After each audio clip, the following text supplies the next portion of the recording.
Sirni gadaa sirna ittiin bulmaata uummata Oromoo waggoota dheeraaf ittiin bulaa turanii fi ammas ittiin bulaa jiranidha. Bakka jala bultii jila wal harkaa fuudhiinsa baallii gadaa Gujii 75ffaa nagaan isin ga'ee jechaa sirna wal harkaa fuudhiinsa baallii gadaa godina Gujii Ardaa Jilaatti gaggeeffamaa jiru maal fakkaataa maal fa'aatu adeemsifamaa isa jedhu hordoftoota keenya Jirraa Miidiyaa Neetwork biyya keessaa fi alaa biraan geenya. Qopheessee kan isiniif dhiyeessu immoo Ansittiinaa Hajjiitii nu waliin tura.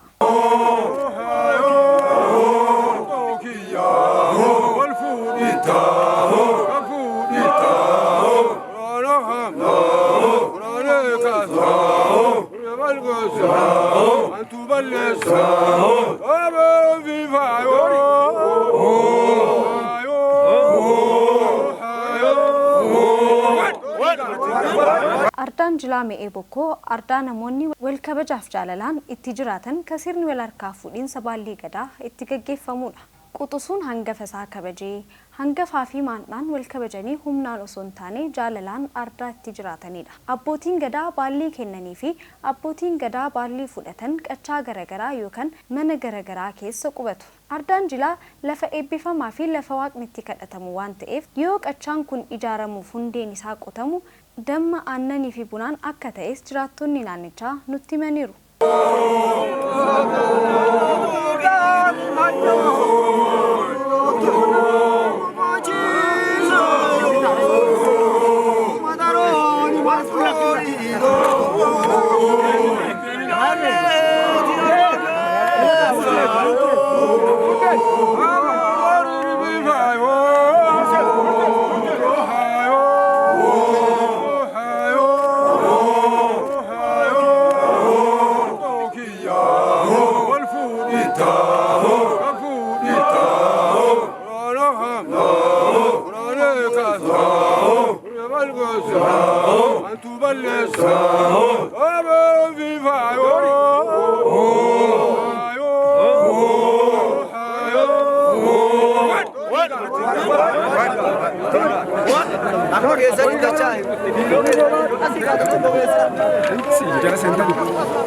Buona bag, itiliti.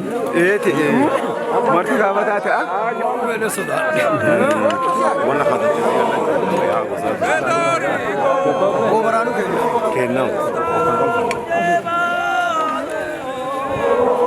Haalli itti qubatanis abbaan gadaa uraagaa hangafa waan ta'eef jalqabarra maatii isaa waliin kan qubatu yoo ta'u lammaffaa irratti ammoo abbaan gadaa maatii isaa waliin ni qubata. Abbaan gadaa hukkus maatii isaa waliin isa sadaffaa keessa ni qubata.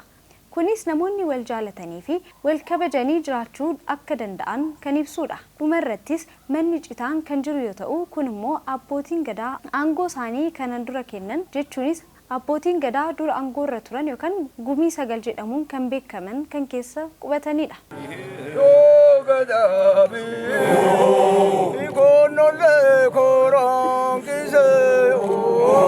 Taateewwan Ardaa Jilaatti argine keessaa inni tokko moggaasa maqaati. Libaasa yookaan gaammee guddaa kan jedhaman namoota mataa haddatan yoo ta'u isaanis gara aangootti sadarkaa tokko gara olii kan guddatan yookaan kan darbanidha. Deesaa Qilxaafaa jedha. Araambaa jaarfadhu loonguttootisira. Deesaa Qilxaafaa jedha.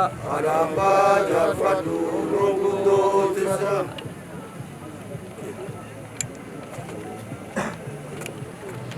Orolee Muudaafa jedha. Araambaa jaarfadhu loonguttootisira. Orolee Muudaafa jedha. Araambaa jaarfadhu loonguttootisira. Orolee Muudaafa jedha. Araambaa jaarfadhu loonguttootisira. Orolee Muudaafa jedha. Araambaa jaarfadhu loonguttootisira. Anu disi hor. Ilma maqaa baasaa dhageeffadhu. Ilma maqaa baasaa dhageeffadhu. Ilma maqaa baasaa dhageeffadhu. Ilma maqaa baasaa dhageeffadhu. Baatii haroofa jedha. Araambaa jaarfadhu loonguttootisira. Baatii haroofa jedha. Araambaa jaarfadhu loonguttootisira. Baatii haroofa jedha. Araambaa jaarfadhu loonguttootisira. Baatiyar Oofajira. Erga sirni wal harkaa fuudhinsa baallii kun xumurameen boodas ji'a tokkoof leenjii seenu. Leenjii isaaniitiinis waa'ee namoota akkamitti walitti araarsuu akka danda'an, beelaa fi dheebuu dandamachuu akkamitti akka danda'an, namoota hoogganuu akkamitti akka danda'an, itti gaafatamummaa fudhachuu akka danda'an, seerotaa fi wantoota hunda ji'a tokkoof achi keessatti leenji'anii bahu. Namoonni kunniin harka isaanii irratti meexxirrii kan godhatan yoo ta'u, namoonni meexxirrii harka irratti godhatan immoo namoota horii qaluu danda'anidha. Ardaa jilaatti namoonni qaluu danda'an abbootii gadaa qofa. Ardaa jilaa saniin alatti garuu namoonni biraas qaluu danda'u. Erga namoonni libaasa jedhamanii waamaman leenji'anii bahaniin booda garuu qaluu ni danda'u. Sanuma ibsuufis meexxirrii godhatu. Meexxirriin horiis haa ta'uu hoolaa yookaan re'ee yoo qalan gogaa isaaniitirraa kan hojjetamudha. Inni biraan immoo namoota nageenya naannichaa eegsisanidha. Namoonni nageenya naannichaa eegsisan jedhaaba jedhamu. Jedhaabni abbaa gadaa fi jedhaaboonni naannicha eegsisan garagara. Walumaa galatti nageenya naannichaa namoota eegsisanidha.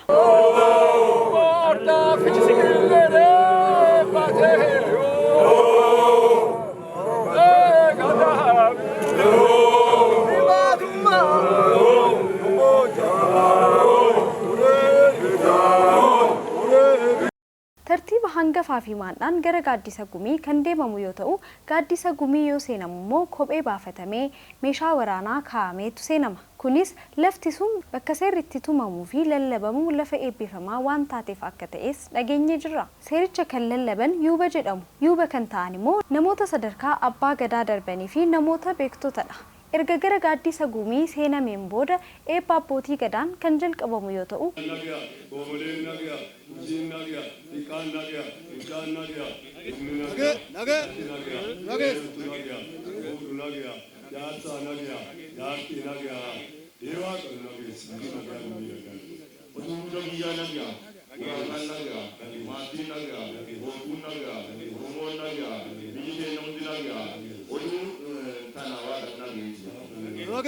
guyyaa jalqabaa seera wayyuutu tumame. Seerri wayyuu seera uumamaati. Lafti wayyuu, haati wayyuu, abbaan wayyuu, abbaan gadaa wayyuu jedhameetu yuubaan lallabama. Yeroo seerri lallabamu jechoota garagaraa yuuboonni fayyadaman jiru. Qophisee, qoxxisee, toggisee jechuun jedhaman. Qophise jechuun harka baasuudha jechuun ni danda'ama. Waan jedhu qabaa jechuudha. Qoxxise jechuun immoo yaada ati kaasteerra dogoggorri xiqqoon ni jira, sirraa fuudhee sirreessaa jechuudha. Toggise jechuun immoo yaada koo xumuradheen jira jechuudha.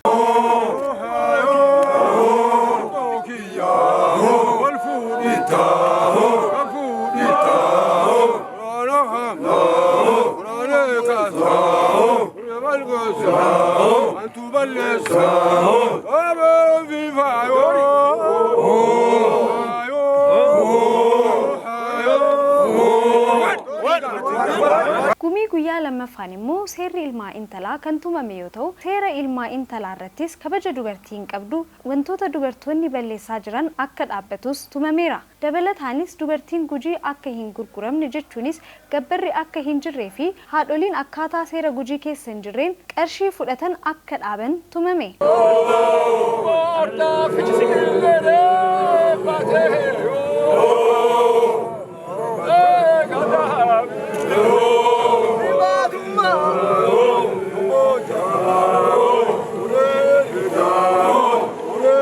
Gaaddisa gumii yeroo taa'amu yeroo hundaa bakka tokko taa'ama. Har'a bakka taa'ame boruus irra deebiidhaan taa'ama. Kanas guyyaa jalqabaa erga deemameen booda rigaa kaa'ama.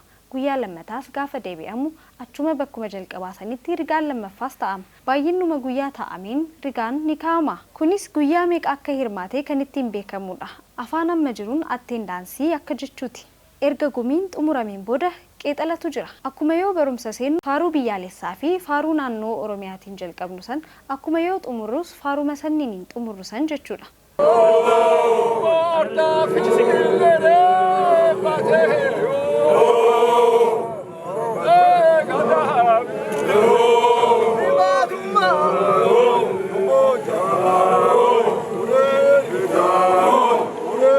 Sirni wal harkaa fuudhinsi baallii gujii 75ffaan ammas kan itti fufaa jiru yoo ta'u, hanga xumuratti wantoota jiran isin biraan akka gahu waadaa isiniif galaa kan har'aa asuma irratti goolaba. Sittiinaa Hajjii Turee Nagaatti.